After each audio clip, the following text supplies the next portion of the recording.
Hi, welcome to part 3 of what is becoming this weekly series of Zwift racing. Okay, before we get started, I just wanted to say thanks to everyone that's subscribed. We hit 100 subscribers today, which is really cool. If you haven't subscribed yet, please hit subscribe below and check out the rest of the channel for more Zwift videos, cycling vlogs and reviews. So last week we came 39th on Zwift Power in this B race. Yeah, going to try a few different things this time. Like I said in the last video, I didn't really know anything about racecraft or any sort of Zwift tactics. So I've watched a few YouTube videos today before the race, picked up a few tips. I've done some stuff like I've swapped my bike.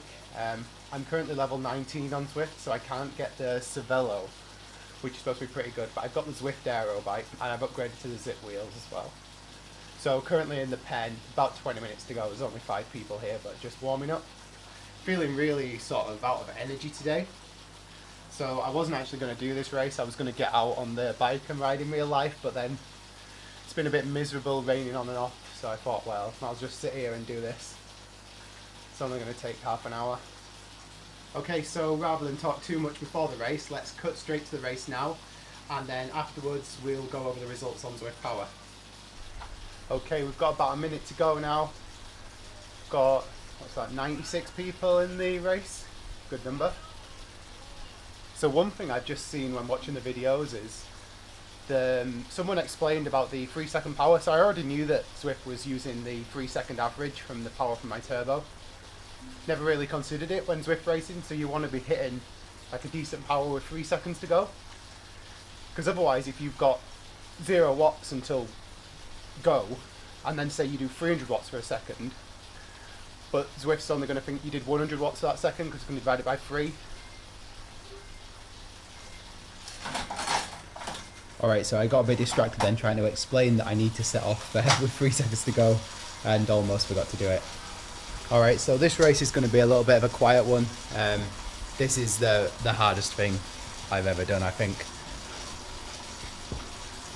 So yeah, get off to a good start again, but rather than try and stay out in front for too long like I seemed to do last week, I decided to just try and stay with the front group but let some people pass me to try and get a draft benefit. So my aim then for this race is just to stay at the front, stay in that front group and not let them get away this time. And if they do start getting away, then just go for it and try and hang on and get back into the group. So one thing I've changed as well is I've altered the difficulty of my trainer. So I know that this is a little bit controversial, but it seems most people are doing this. So my trainer difficulty is at about 25% at the moment, which as you can see from them ramps there that I really dislike. Yeah, it was a lot easier to do those and maintain decent power. So I think we'll stick with this for about the first kilometre or so, just so you can see the start, and then we'll just jump into various segments throughout the race.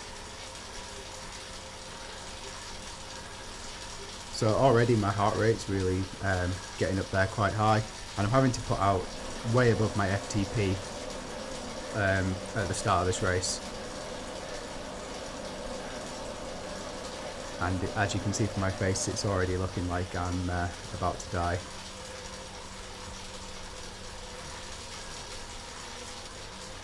So yeah, we're 5.5 kilometres in now and we're still managing to stick with this front group. Put the graph on, but I think that's more annoying than anything. And yeah, I've put the graph on this time because it was missing on all the other videos that I've done. Small group off the front now, but who cares? Plan is to stick with these. Oh no, maybe not, it might be in the delay. Yeah, that was wrong. So yeah, I was saying I put the graph on, and yeah, it just stays in the red and the yellow for the entire race pretty much. I don't think it adds much value. Thank God for that. Yeah, still counting down the race as well, just like I was last week. It's something you're supposed to enjoy so much, but it's just so painful and so hard. You don't really enjoy it at the time. You enjoy it afterwards though.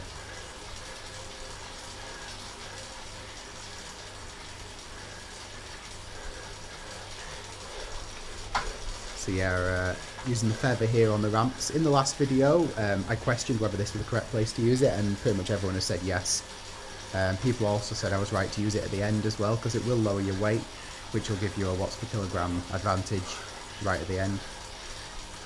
But during the race, it's best to use it on them ramps. So yeah, we're 10 and a half, 11 kilometers in at the moment, and we're still managing to stick with this front group. So it's gone well as this race.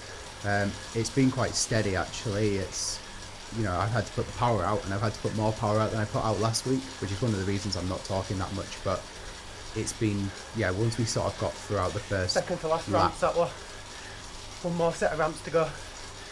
Yeah, once we got past the first lap, it kind of just steadied into this around 300 watts that I had to put out to stay in this front group.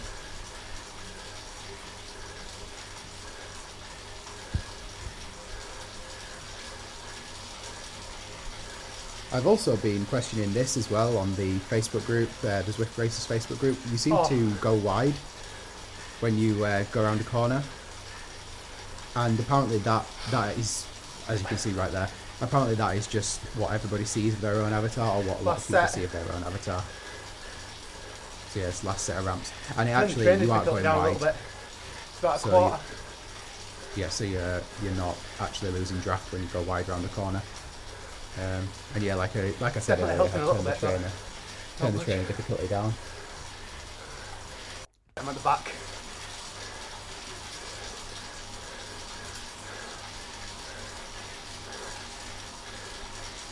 So yeah, we're down to the last lap here, and yeah, just trying to keep with this group, not let them get away, and I'm managing to do that. Mile.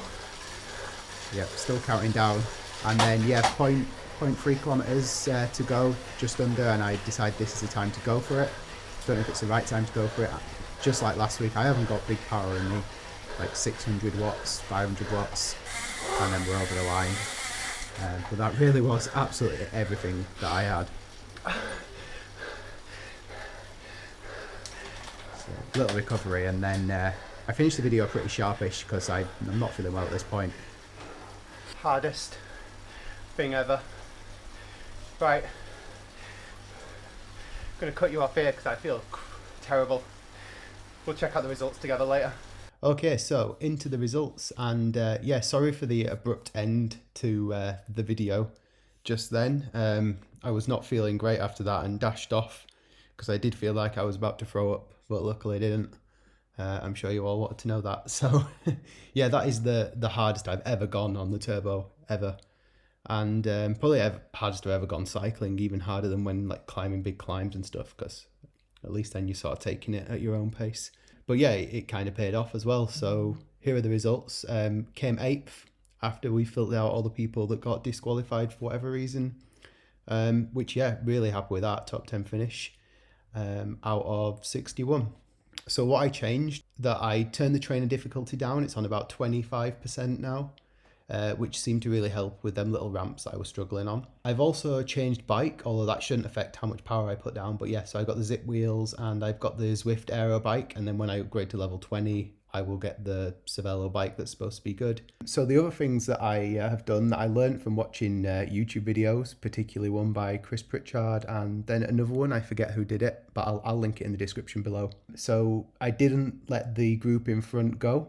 So I made sure to stay with that front pack, that front group of cyclists, and yeah, that really helped. There was one point in the race where it looked like I might actually slip off that front group, but I managed to sort of get back into the mix, which was really good. So another thing I did is I started going for it at 3 seconds before the start. Kind of. I was actually talking about going for it before the start, and then it just sort of crept up on me really quickly, but I managed to get some power down 3 seconds before the start. But one thing I changed from last time is I didn't stay out front for long and made sure I was never, when I got sort of close to the front, I was easing off a little bit, trying not to stay out front. And maybe at times I eased off a little bit too much, but I just didn't want to be in front of everyone because I really needed the draft, because it just felt like I didn't have the power of the other people around me. One other thing I was doing is I was trying to watch the power of the people around me. So looking at the watts per kilogram of the people around me, what they're putting out, and trying to match that when I was in the middle of the group. Because if I'm drafting them, I shouldn't need to put out more power than they're putting out. So yeah, I think that really helped a lot. So yeah, that's kind of how the race went for me. Yeah, really enjoyed it. Going to carry on doing these. Zwift said that my FTP has actually gone up to 310 watts at the end of that, which is cool. But yeah, like I say, that was me going all out. I don't think I had any more to offer at the end of that. I was just pretty much dead. It's taken me a while of just sitting down to recover enough just to do this little recording segment. So yeah, that's the end of the video. So if you enjoyed it, please remember to subscribe, leave any comments, feedback, suggestions below, and I'll catch you in the next video.